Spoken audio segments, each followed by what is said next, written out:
Assalamu alaikum. I'm teacher from the Ilm Online Academy. Today we are going to start our second lecture.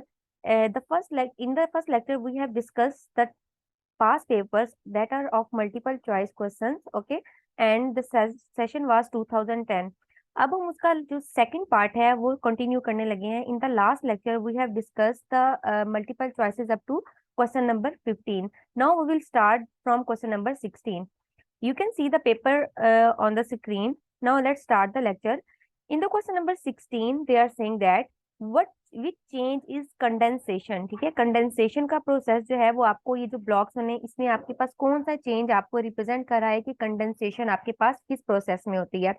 First of all आपको पता है कि solid, liquid and gas हमारे पास तीन matter की forms हैं. हम एक फॉर्म से दूसरी फॉर्म में किस तरह कन्वर्ट हो सकते हैं, या तो एनर्जी को इंक्रीज करके या एनर्जी को डिक्रीज करके. एनर्जी या टेम्परेचर प्रोवाइड किससे किया जाता है, जब आप हीट को या जब आप एनर्जी को इंक्रीज करते हैं. ठीक है, लाइक आपके पास एक ब्लॉक ऑफ आइस है, आपने उसको हीट दिया, आपने उसको हीटअप किया तो वो आपके पास लिक्विड में कन्वर्ट हो जाएगा. फर्दर अगर आप लिक्विड को कॉन्टिन्यूसली टेम्परेचर प्रोवाइड करें, आप उसकी एनर्जी को इंक्रीज करें, आप टेम्परेचर प्रोवाइड करें इस मीन आप एनर्जी को इंक्रीज कर रहे हैं. तो अगर आप एनर्जी को इंक्रीज करेंगे तो आपके पास क्या होगा, आपके पास जो लिक्विड है वो बेसिकली आपकी गैस में कन्वर्ट होके इवेपोरेट हो जाएगा. फर्दर जो नेक्स्ट आपने हमें प्रोसेस कहा गया that is the process of condensation. Okay, so condensation का प्रोसेस आपके पास कैसा प्रोसेस होता है. कंडेंसेशन का प्रोसेस होता है जिसमें एनर्जी आपकी रिलीज होती है, एनर्जी डिक्रीज होती है. सो अगर आपने गैस से लिक्विड में जाना है तो आपको क्या करना होगा, आपको टेम्परेचर को डाउन करना होगा, टेम्परेचर को डिक्रीज करना होगा. जब टेम्परेचर को डिक्रीज किया जाता है तो बेसिकली हम एनर्जी को निकाल रहे होते हैं किसी भी ऑब्जेक्ट में से. गैसेस को अगर आप एनर्जी में से एक्सेल करते हैं तो आपके पास गैसेस में किस में कन्वर्ट हो जाती हैं, वो लिक्विड में, और लिक्विड कंडेंस होके आपके पास सॉलिड में कन्वर्ट हो सकता है. ठीक है, सो कंडेंसेशन, बेसिक प्रोसेस कंडेंसेशन का आपके पास क्या है कि लिक्विड से आपके सॉरी गैस से जब आपके पास लिक्विड में कोई चीज कन्वर्ट होती है तो उसको हम कहते हैं कंडेंसेशन. ओके, तो कंडेंसेशन आपके पास क्या है, कंडेंसेशन आपके पास इवेपोरेशन का रिवर्स प्रोसेस है. So it's option will B D. Okay, D option is correct because in D option the gas is converting into the liquid. तो इसी प्रोसेस को हम कहते हैं that is the process of condensation. Liquid को जब solid में convert करते हैं तो आपके पास जो प्रोसेस होता है उसको सॉलिडिफिकेशन कहते हैं, बट क्वेश्चन में हमें कंडेंसेशन का कहा है तो उसके अकॉर्डिंग आपका आंसर होगा option number B. Now see the next question, that is question number 17. They are saying that a block of ice cream is prevented from melting by wrapping it in the newspaper soaked in water. ठीक है, एक newspaper है उसको water में सोक किया हुआ है, जैसे आपने गीला किया हुआ है, उसके अंदर उन्होंने आइसक्रीम को रखा है ताकि आपकी आइसक्रीम जो है वो मेल्ट ना हो. The water evaporates from the newspaper. ठीक है, आपका जो वाटर है वो न्यूज़पेपर से इवेपोरेट होता जाता है.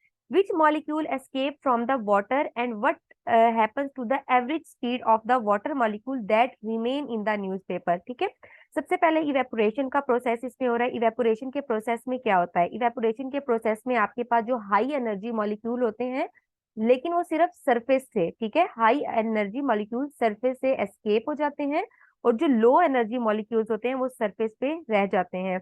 और जो लो एनर्जी मॉलिक्यूल्स होते हैं उनकी एवरेज जो स्पीड होती है वो भी लो होती है. ठीक है, तो इसके अकॉर्डिंग हम अपने ऑप्शंस देखते हैं. ऑप्शन नंबर ए देखें. ऑप्शन नंबर ए है द मोर एनर्जेटिक वंस. ठीक है, आपके पास जो मोर एनर्जेटिक वंस हैं वो आपकी सरफेस से एस्केप होंगे, मींस कि जिनकी एनर्जी बहुत ज्यादा होगी वो आपके सरफेस से एस्केप हो जाएंगी. ठीक है, फर्दर सेकंड वन आप देखें. सेकेंड वन में सॉरी इसका बी ऑप्शन है average speed of the remaining molecule. Yes, average speed जो है वो लो हो जाएगी और टेम्परेचर जो है वो डिक्रीज हो जाएगा. इसी वजह से आपको पता है जब हम शॉवर लेते हैं और शॉवर लेके हम आपके पास फैन के नीचे बैठते हैं तो हमारा टेम्परेचर जो है वो क्या हो जाता है, डिक्रीज हो रहा होता है, क्योंकि हमारी बॉडी से लिक्विड इवेपोरेट हो रहा होता है और वो कूलिंग इफेक्ट प्रोड्यूस करता है. So option A is correct for your question number 17. Okay, now we will see the question number 18. In question number 18, they are saying that a beaker containing ice and the thermometer is left in a warm room for 15 minutes. ठीक है, आपके पास एक गर्म कमरे में हमने एक thermometer रख दिया है, सिंपल. ठीक है, और आपके पास कुछ बीकर्स हैं उनमें आइस को रख दिया है. No water is visible in the beaker until 5 minute has pass. ठीक है, जब आपके पास 5 मिनट्स जो है पास करते हैं तो आपकी जो बीकर है उसमें कोई भी वाटर नहीं रहता. ठीक है, सारा का वाटर जो है वो इवेपोरेट हो जाता है. लेट्स से देखते हैं क्या चेंज होता है। After 15 minute some eyes is still visible. 15 minutes के बाद क्या होता है कि आपके पास कुछ जो आपकी आइस का पार्ट है वो विजिबल होता है, मतलब छोटे छोटे आइस के टुकड़े आपको वाटर में नजर आ रहे होते हैं। ठीक है, तो आपने बताना है कि which graph shows how the thermometer reading changes. ठीक है, कौन सा ग्राफ है जो इन सब में से आपको शो कर रहा है कि आपके पास थर्मामीटर की रीडिंग जो है वो चेंज हो रही है। ठीक है, आपने कांस्टेंट ग्राफ भी पढ़े होंगे, आपने चेंजेबल ग्राफ, अपने वेरिएबल ग्राफ भी पढ़ेंगे, तो ये आपको ग्राफ गिवन है अकॉर्डिंग टू आपके जो बीकर्स बने हैं उनके। तो आपने बताना है कि कौन सा ग्राफ है जो आपके पास थर्मामीटर का दिखा रहा है कि आपने जब उसको रखा है। ठीक है, so see the a graph. ठीक है, ग्राफ नंबर ए, इसमें आपके पास क्या है कि इसमें आपके पास सबसे पहले टेम्परेचर जो है वो इंक्रीज होना स्टार्ट होता है 5 मिनट्स तक। ठीक है, सी 5 मिनट्स तक आपका टेम्परेचर कॉन्टिन्यूसली इंक्रीज हो रहा है। Let's see from there. ठीक है, नेक्स्ट आपके पास 0.2 0.3 के अकॉर्डिंग अगर आप देखें तो आपका टेम्परेचर जो है वो इंक्रीज हो रहा है। लेकिन उसके बाद आपका टेम्परेचर क्या होता है, उसके बाद आपका टेम्परेचर जो है वो कांस्टेंट हो जाता है। ठीक है, कांस्टेंट हो जाता है मतलब आपका टेम्परेचर चेंज नहीं हो रहा। तो आपके पास यही फिनोमेना इसमें हो रहा है कि जैसे ही आपने बीकर को, आपने थर्मामीटर को इसमें रखा, तो स्टार्ट में आपकी आइस जो है वो मेल्ट होना स्टार्ट हो जाती है, आपका टेम्परेचर जो है वो इंक्रीज कर रहा होता है, बट एक टाइम पे आपका टेम्परेचर जो है वो कांस्टेंट होता है और आपकी फर्दर आइस जो है वो मेल्ट नहीं कर रही। तो इसलिए आपके पास टेम्परेचर जो आपका ग्राफ है that is your A option and that is your correct option. Now you can see question number 19. In question number 19 they are saying that a piece of wood has some iron nails pushed through it. ठीक है, आपके पास कुछ piece, एक wooden piece है, उसमें कुछ iron की pieces को, जो कील होते हैं, ठीक है, उनको अंदर डिग किया हुआ है। ठीक है, पुश्ड अप, आपके पास उनको अंदर जैसे आप दीवार में कील लगाते हैं। ठीक है, one side of the wood is covered with the heat sensitive paper. ठीक है, एक साइड को हमने हीट सेंसिटिव पेपर से कवर कर दिया है, which turn from pink to blue when heated. ठीक है, जिसको जब आप हीट करेंगे तो उसका कलर चेंज होगा, बेसिकली टेम्परेचर की वजह से पिंक से ब्लू हो जाएगा।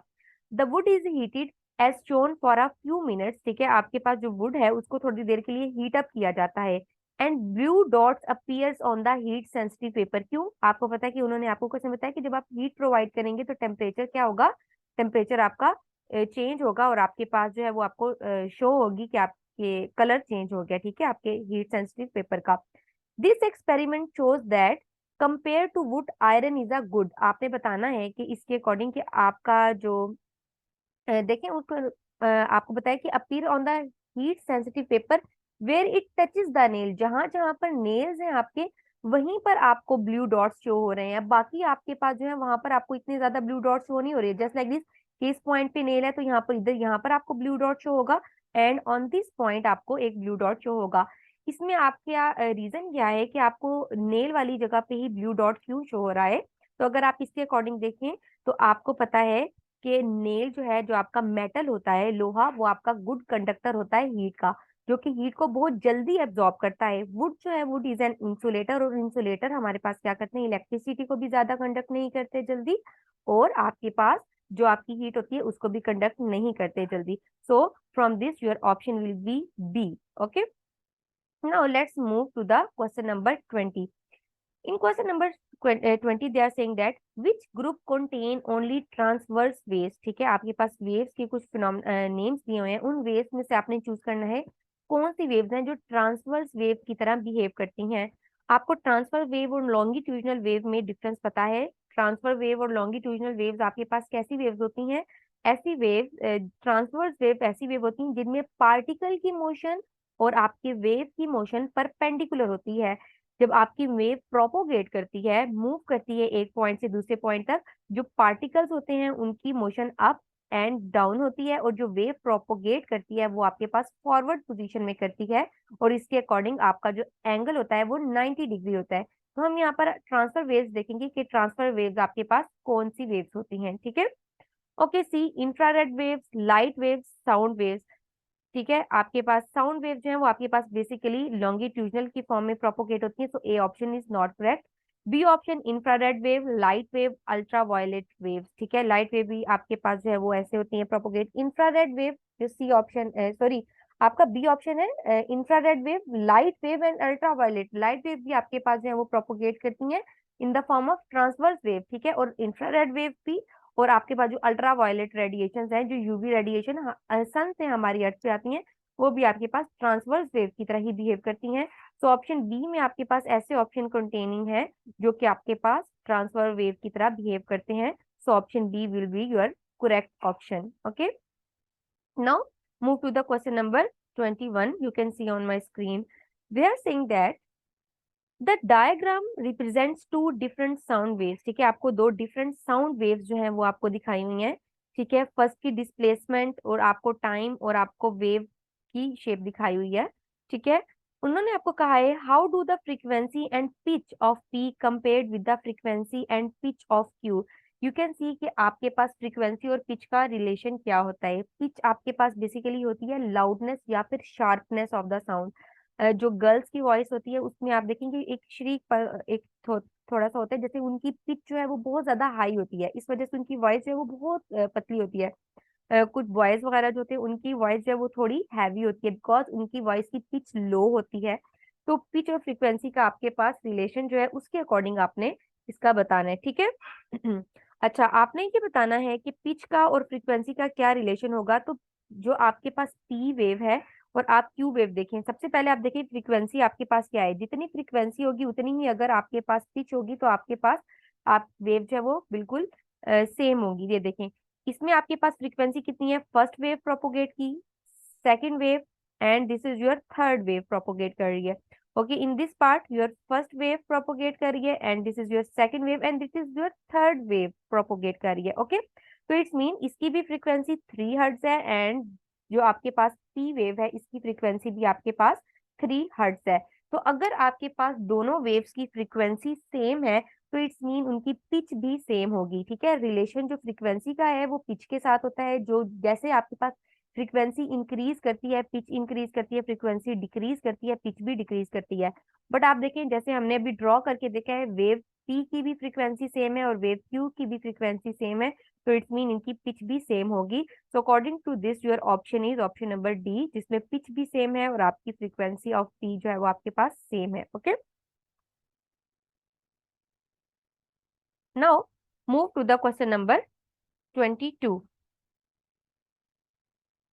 In the question number 22, they are saying that a ship sends a pulse of sound vertically downwards to the sea bed. ठीक है, आपके पास सी बेड जो है ये आपके पास जो सी की तह है, ठीक है, उसमें आपके पास एक शिप जो है वो वर्टिकली साउंड वेव जो है वो पास करवाती है and echo is heard 0.4 seconds later. ठीक है, आपको एक इको सुनाई देती है। इको आपके पास क्या होती है, जो आपको वॉइस जो है वो रिटर्न में सुनाई देती है, उसको हम इको कहते हैं। If the speed of sound in water is 1200 metre per second. ठीक है, आपको स्पीड ऑफ साउंड भी बताई हुई है। How deep is the water below the ship, आपने बताना है कि आपकी जो वेव है वो कितना डिस्टेंस ट्रेवल करके या कितना डीप वाटर है जहां से आपकी वेव जो है वो ट्रेवल करके डाउनवर्ड गई है। ठीक है, तो आप इसके लिए क्या कर सकते हैं, आप इसके लिए simple S is equal to V into T का फॉर्मूला अप्लाई कर सकते हैं। ठीक है, आपको फ्रीक्वेंसी जो स्पीड है वो आपको गिवन है।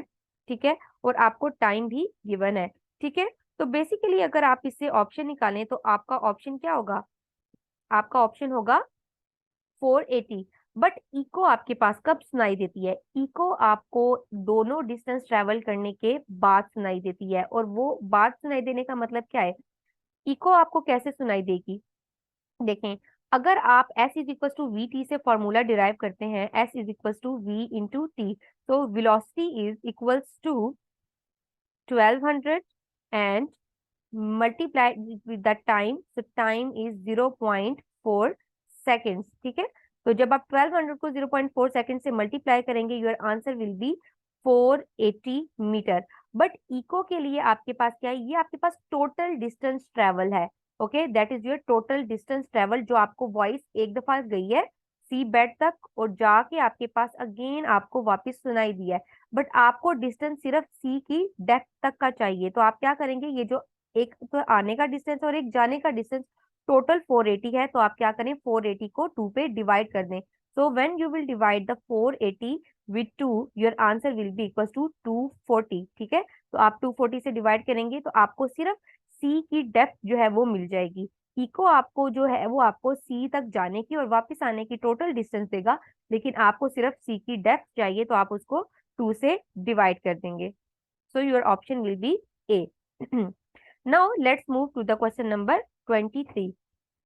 अ girl writes the word left on a piece of card. ठीक है, आपके पास एक पीस है कार्ड का, उसके ऊपर आपके पास लिखा हुआ है लेफ्ट। ठीक है, she looks at the image of this card. आपके पास वो कार्ड की इमेज देखती है by reflection by a plane mirror, एक प्लेन मिरर के थ्रू। What does she see? ठीक है, वो आपके पास क्या देखेगी? A option, B option, C option में आपको फिगर जो है वो दिखाई हुई है। ठीक है, तो आपने बताना है उसको इमेज किस तरह की दिखाई देगी।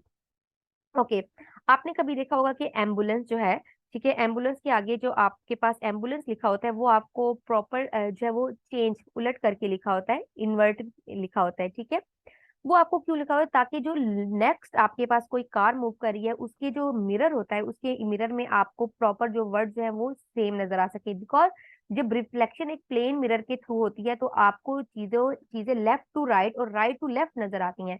अगर जैसे आप प्लेन मिरर के थ्रू अपना इमेज देखें तो आपको लेफ्ट राइट और राइट आपको लेफ्ट जो है वो शो होता है। ठीक है, आपकी इमेज जो है वो इन्वर्ट हो जाती है। तो इसके अकॉर्डिंग आप देखें कि आपके पास इमेज जो है वो इन्वर्ट होती है सिर्फ लेफ्ट टू राइट। आपके पास ऐसा नहीं होता कि आपके पास इमेज जो है वो डाउनवर्ड जा रही है। ए ऑप्शन में देखिए टी, ये नहीं, ऐसे आपके पास इमेज नहीं होती, आपके पास वर्ड सेम ही रहते हैं, बस उनका राइट जो और लेफ्ट चेंज हो जाता है। यस देखें, जैसे टी इस पोजीशन पर था, टी इधर आ गया।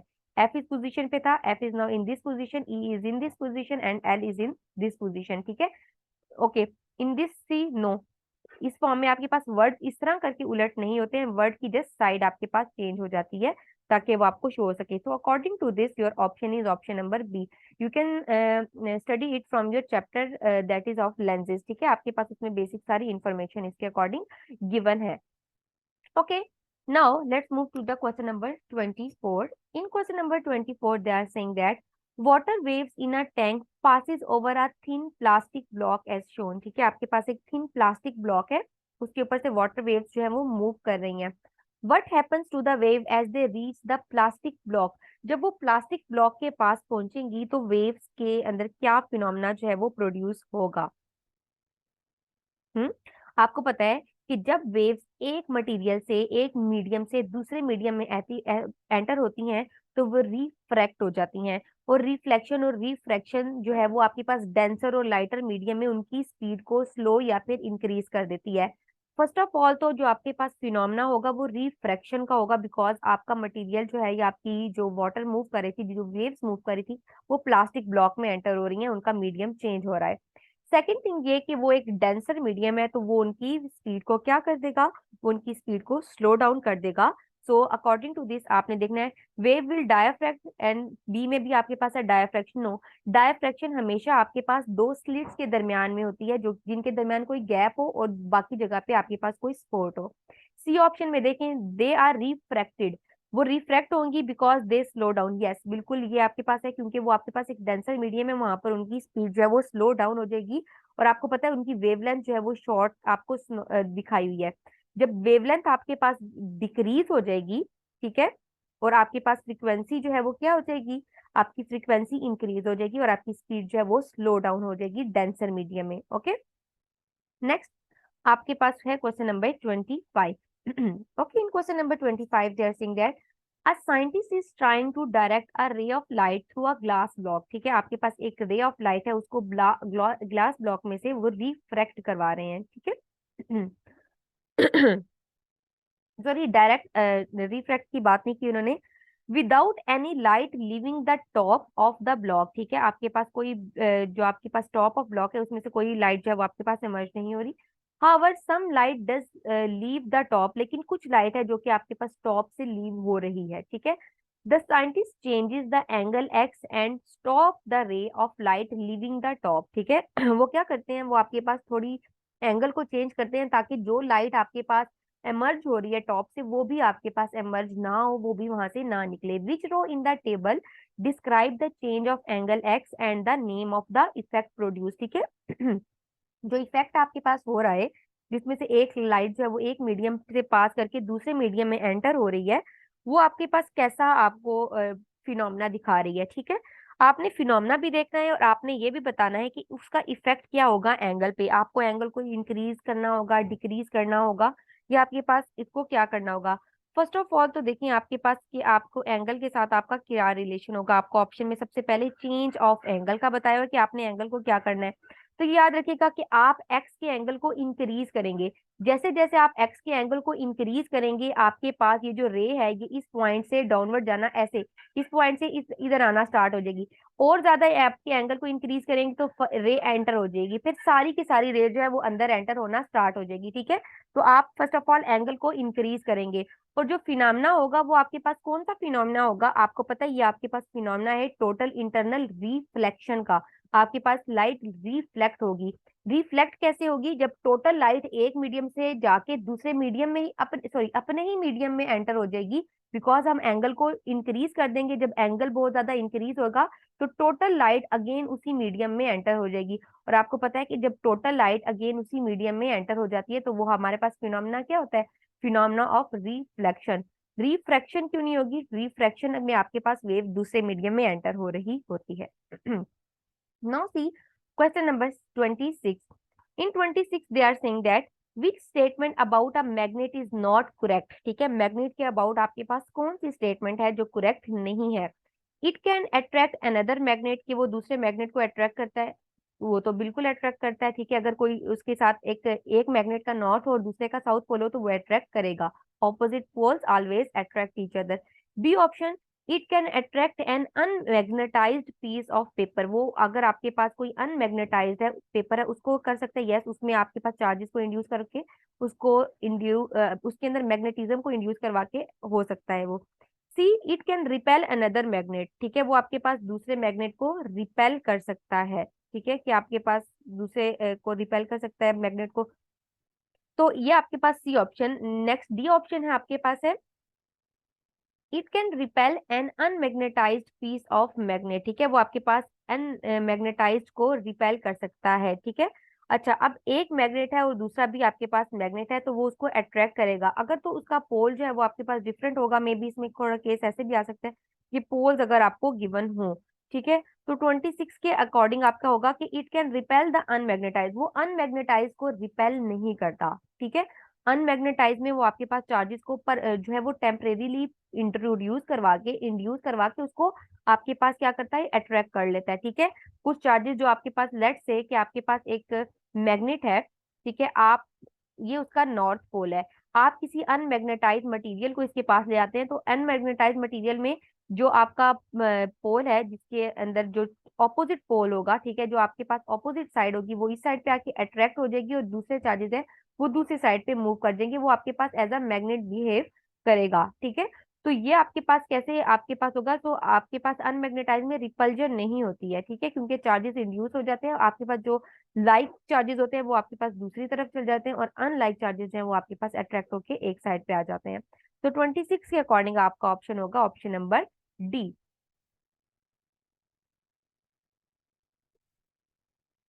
Okay, next is question number 27.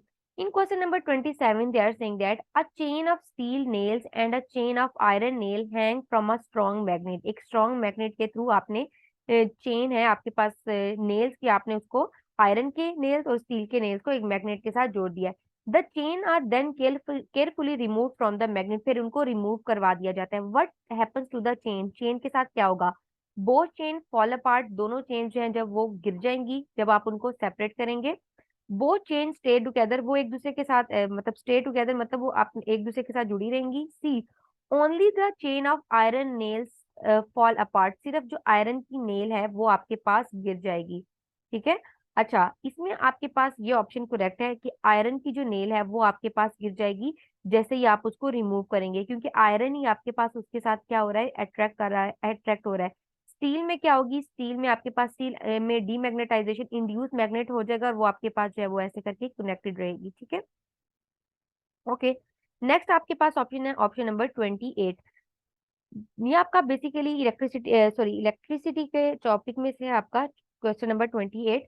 The diagram shows a circuit containing 2 ammeter and 3 resistors. ठीक है, आपको 3 रेजिस्टर्स गिवन है और रेजिस्टर्स, और आप देख सकते हैं कि आपके पास जो कॉम्बिनेशन है that is your series combination. Okay, there is a battery. Now which of the ammeter will show the current in register R2, वो कौन सी आपके पास sorry, which of the ammeter will show the current in register R2 में से कौन सा ammeter जो है वो आपके पास रजिस्टर को शो करेगा, X या फिर Y। ठीक है, आपके पास आपको पता है करंट, फर्स्ट ऑफ ऑल इसमें करंट की बात हो रही है। सीरीज और पैरेलल में आपके पास करंट और वोल्टेज का कॉम्बिनेशन होता है।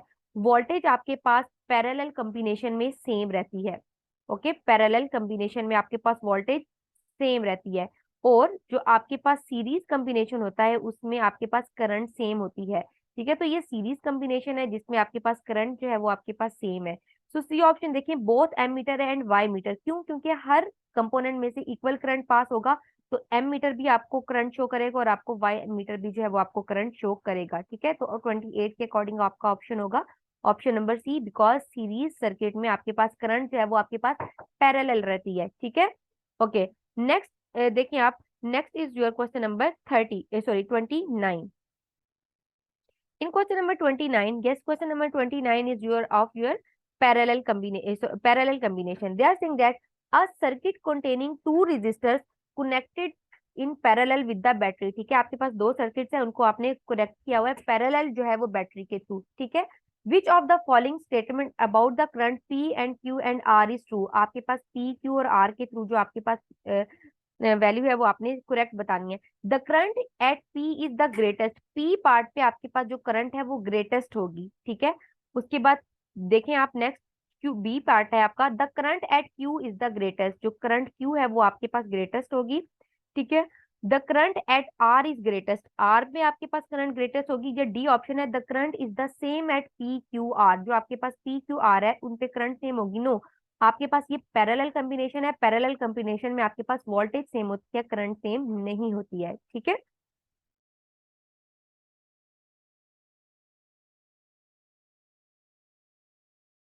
ओके। सी ऑप्शन देखिए, the current at R is greatest, R point पे करंट जो है वो ग्रेटेस्ट होगी। क्यों? आपको पता है कि करंट और रेजिस्टेंस का आपस में इनवर्स रिलेशन होता है फ्रॉम ओहम्स लॉ। ठीक है, जब करंट आर रेजिस्टर में से पास करेगी, ठीक है, तो आर रेजिस्टर में सॉरी आर पॉइंट से पास करेगी, तो उसके पास में कोई रेजिस्टर नहीं लगा जो करंट की वैल्यू को रिड्यूस करेगा।